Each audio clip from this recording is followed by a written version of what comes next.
Bonjour à tous, je vais vous présenter un tutoriel dédié aux types et aux valeurs primitives. C'est un tutoriel qui fait partie d'une playlist qui est destinée à des gens qui ont déjà des bases en JavaScript et qui veulent se perfectionner. Je mets un lien vers cette playlist dans la description. Donc aujourd'hui on s'intéresse aux types et aux valeurs primitives. Alors on va commencer par les types primitifs. Alors il y a 7 types de données primitifs en JavaScript. Vous avez number pour les nombres qu'ils soient entiers ou flottants. Vous avez string pour les chaînes de caractères. Boolean pour les valeurs booléennes. Begin pour les entiers de grande taille. Ça c'est le petit dernier. On y reviendra dans un autre tuto. Il y a symbol. Ça je m'en suis jamais servi pour être franc. Vous avez nul qui est particulier, qui est une valeur et un type.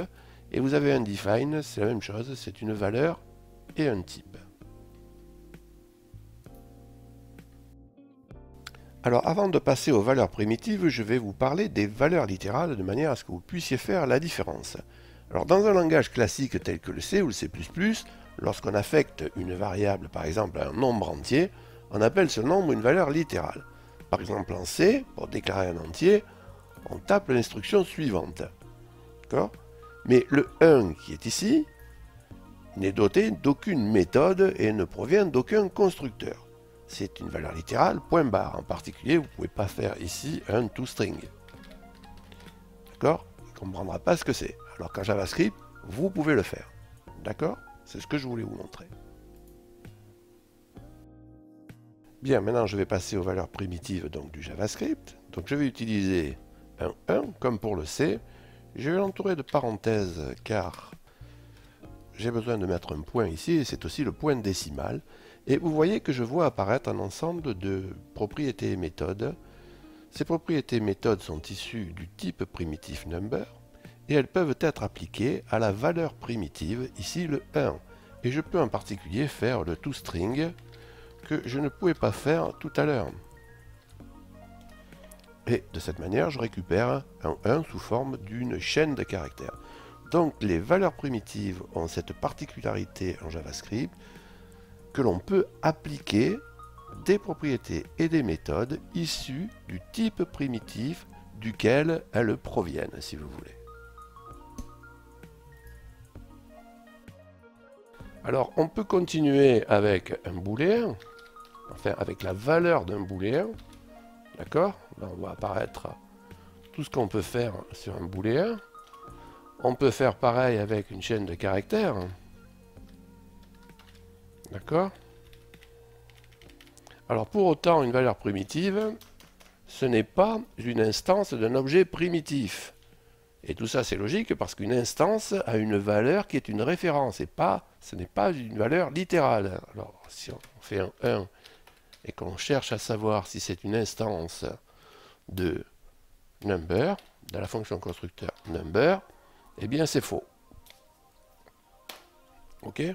Donc j'ai dit fonction constructeur number, c'est le type primitif est construit avec la fonction constructeur number. Ok? Alors maintenant, on va regarder ce qui se passe si on instancie des types primitifs. Alors si vous venez d'un autre langage, vous pourriez être tenté d'allouer une chaîne de caractères en utilisant la fonction constructeur string. Vous pourriez être tenté de faire un const ici, str1 égale new string et vous passez votre chaîne ABC. D'accord? Dans ce cas-là, vous ne récupérez pas une chaîne de caractères, vous récupérez un objet. Si vous faites un typeof de str1, c'est un objet, donc une référence si vous voulez. Si vous voulez retrouver votre valeur primitive, il faut faire str1.valueOf et à ce moment-là, vous récupérez votre valeur primitive. D'accord? Bon, il suffit de mettre un typeof devant pour vous rendre compte que c'est une chaîne de caractères. Vous récupérez bien string dans ce cas-là. Ok? Bon, maintenant, si on en alloue une deuxième, on va récupérer la ligne en supposant que j'alloue une deuxième chaîne de caractères par ce moyen. D'accord? Si je teste str1 égale str2, forcément c'est faux, puisque ce sont des références, et ces références elles sont différentes. Pour obtenir une égalité, ici, pour obtenir une égalité sur les valeurs primitives, il faut faire value of de la première et value of de la deuxième.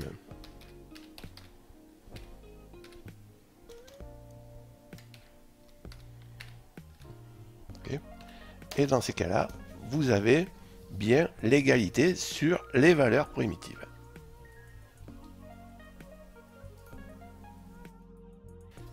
Alors ce tutoriel est terminé, je vous remercie de m'avoir écouté.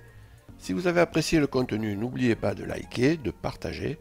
Si vous voulez être prévenu pour les nouvelles mises en ligne, de nouvelles vidéos, je vous rappelle que vous pouvez vous abonner à cette chaîne.